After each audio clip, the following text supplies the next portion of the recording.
Hello friends, तो आज हम बात करेंगे जॉब वैकेंसीज़ की जो कि इंडियन बैंक में निकली हुई है। काफ़ी अच्छी अपॉर्चुनिटी है इंडियन बैंक के साथ काम करने के लिए। तो आप लोग स्टार्टिंग से लेके एंड तक इस वीडियो में बने रहिए। हर एक एक चीज़ मैंने इस वीडियो में क्लियर की है। कैसे अप्लाई करना है, कहाँ पे जाना है, ऑन साइट वैकेंसी है कि नहीं है, रोल्स रिस्पॉन्सिबिलिटी में क्या मांगा है, एजुकेशन में क्या मांगा है, एक्सपीरियंस में क्या मांगा है, सैलरी आपको कितनी मिलेगी। तो हर एक एक चीज़ मैंने क्लियर की है। तो आप लोग स्टार्टिंग से लेके एंड तक इस वीडियो में बने रहिए। जो लोग इस चैनल पे नए हैं वो कृपया लाइक और सब्सक्राइब कर दें। अब हम चलते हैं इनकी वेबसाइट पे। तो फ्रेंड्स, तो आज हम बात करेंगे जॉब वैकेंसीज़ के बारे में जो कि इंडियन बैंक में निकली हुई है।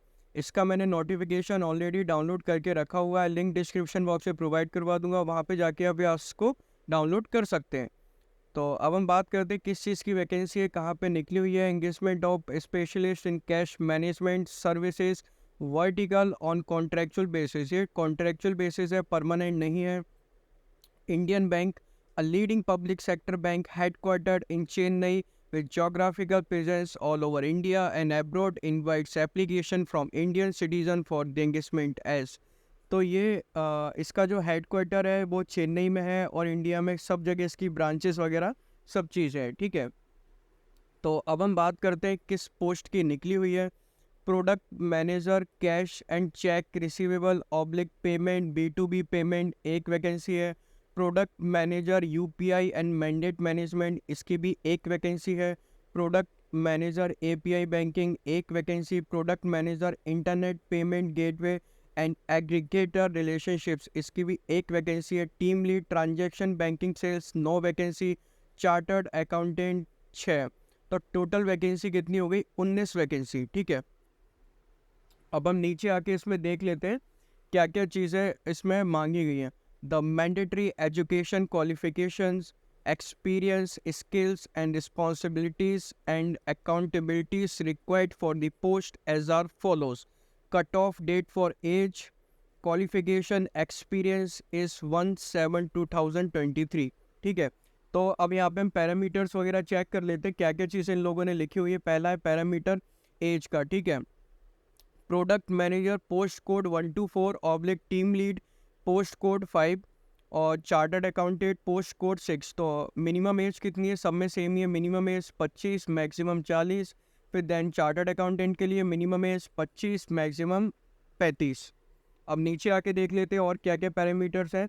Education qualification for post code 125 graduation in any discipline preference would be given to candidate who are post graduate and chartered accountant। मतलब सिंपली अगर आपने ग्रेजुएशन करा है तो भी आप इसमें अप्लाई कर सकते हो। अगर आपने पोस्ट ग्रेजुएशन करा है तो काफ़ी अच्छा है क्योंकि प्रेफरेंस उसी में मांगा गया है। और चार्टर्ड अकाउंटेंट, ठीक है, for the post code 6 chartered accountant, ठीक है।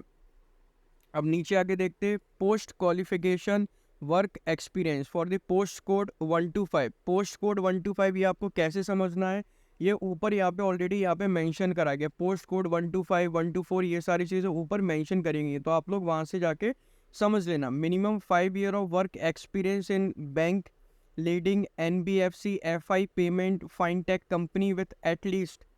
प्रोडक्ट मैनेजर के लिए बात करते हैं 3 year of product development operations experience in cash management और B2B B2C payment. Team lead की बात करेंगे तो transaction banking 3 year of experience in sales relationship management implementation service of cash management और B2B B2C payment for the post code 6 nil, ठीक है। Vacancy location देख लेते हैं। प्रोडक्ट मैनेजर जो पोस्ट कोड बताया गया 124 ये चेन्नई की लोकेशन के लिए है। टीम लीड जो बताई गई है पोस्ट कोड 5 वो चेन्नई, दिल्ली, लखनऊ, कोलकाता, हैदराबाद, मुंबई, बेंगलोर, अहमदाबाद, कोयम्बटूर, मतलब कहीं पर भी इसमें आप अप्लाई कर सकते हैं। बट प्रोडक्ट मैनेजर सिर्फ चेन्नई के लिए, बाकी टीम लीड के लिए सारी लोकेशन दी गई है। तो जिन लोगों को अप्लाई करना है वो अलग अलग लोकेशन के हिसाब से भी कर सकते हैं, ठीक है। अब बात करते हैं सीए के लिए।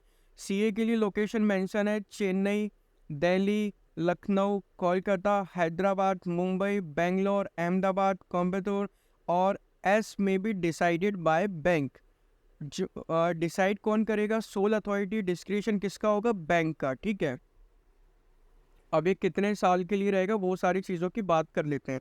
Nature of engagement on a fixed contractual term of 3 year initially, renewal yearly or for a lesser period as specified in the contractual offer subject to the satisfactory performance extendable at the discretion of bank।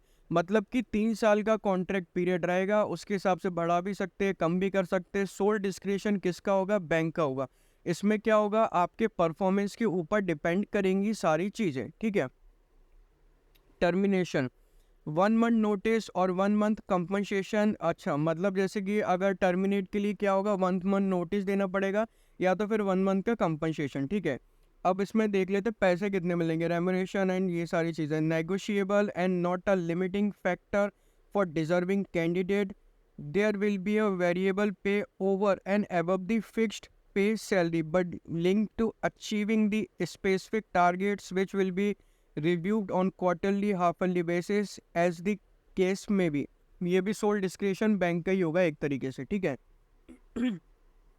Selection process अब देख लेते हैं कि इसमें selection अपना कैसे होगा। The applications received from the candidate will be screened and short listed on the basis of criteria. मतलब कि जो एप्लीकेशन वगैरह उनके पास जाएंगे तो स्क्रीनिंग वगैरह करी जाएगी, शॉर्ट लिस्ट करी जाएगी, ये सारी चीज़ें होंगी, ठीक है। The requisite number of shortlisted candidates will be called for interview for final selection। तो जिन लोगों को शॉर्टलिस्ट कर लिया जाएगा उनका फाइनल सिलेक्शन होगा। The final selection will be made on the basis of eligibility, experience, qualification, performance during interaction, interview, ये सारी चीज़ों के बेसिस पे होगा। The interaction interview will be conducted by a committee constituted for the purpose। तो एक committee बनाई गई है, वो सारी चीज़ें आपकी लेगी, ठीक है। mere satisfying the norms do not entitle a candidate to be called for interview। तो अब हम यहाँ पे नीचे देख लेते क्या लिखा है। The bank reserve the right to reject any application not suiting the bank requirements without assigning any reason whatsoever and call only the requisite number of candidate out of those who fulfill the criteria as may be required for the post। मतलब कि soul authority bank के पास ये रहेगी कि आपकी application reject कर सकती है इफ़ अगर उनके क्राइटेरिया के हिसाब से अगर आप फिट नहीं हो रहे होगे तो मतलब वो आपको क्या कर देंगे? रिजेक्ट कर देंगे, ठीक है। अब हम देखते हैं लीव का क्या है। 12 days a casual leave out of which not more than 4 days leave can be availed at a stretch and 15 days privilege leave in a calendar year shall be credited on the pro rata basis। तो 12 दिन की casual हो गई, 15 दिन की अपनी वो वाली लीव हो गई। एप्लीकेशन फीस 1,000 रुपये, बस यही दिक्कत है, आपको यहाँ पे 1,000 रुपये पे करना ही पड़ेगा। Accountability selected candidate shall be subject to the applicable laws and the guidelines issued by the regulatory government authorities CVC etc as applicable to the regular employees of the bank and shall also be subject to the code of conduct discipline वगैरह, ठीक है, कोई दिक्कत नहीं है। अब हम देख लेते हैं यहाँ पे अपनी रिस्पॉन्सिबिलिटीज़ वगैरह क्या क्या रहेंगी। अब रोल बात कर लेते हैं। Product manager cash cheque receivable payment B2B payment, इनका क्या रहेगा? Develop collections payment capital market product, develop product documentation for ongoing management and enhancement, reengineer operational workflow for collection payment capital market. मतलब cash वगैरह से, check वगैरह, इन सब चीज़ों से रिलेटेड रहेगा जो बेसिक यहाँ पे हेडलाइन में दिया गया है, ठीक है। अब यहाँ पे देख लेते हैं यूपीआई वाले का क्या रहेगा। Product manager UPI and mandate management, develop UPI NACH ENACH product, develop operational process for the digital journey, develop product documentation for ongoing management and enhancement. तो मतलब बाकायदा आपको इसकी सारी ट्रेनिंग वगैरह हर एक एक चीज़ यहाँ पे प्रोवाइड करवाई जाएगी, उसके बाद ही बोला जाएगा काम करने के लिए, ठीक है। तो ये तो हो गए रोल्स वगैरह इसके। अब ये API बैंकिंग के रोल्स वगैरह ये लिखे प्रोडक्ट मैनेजर API बैंकिंग। अब ये internet payment gateway and aggregator relationship, इसके बारे में लिखा हुआ कि रिस्पॉन्सिबिलिटी क्या रहेगी।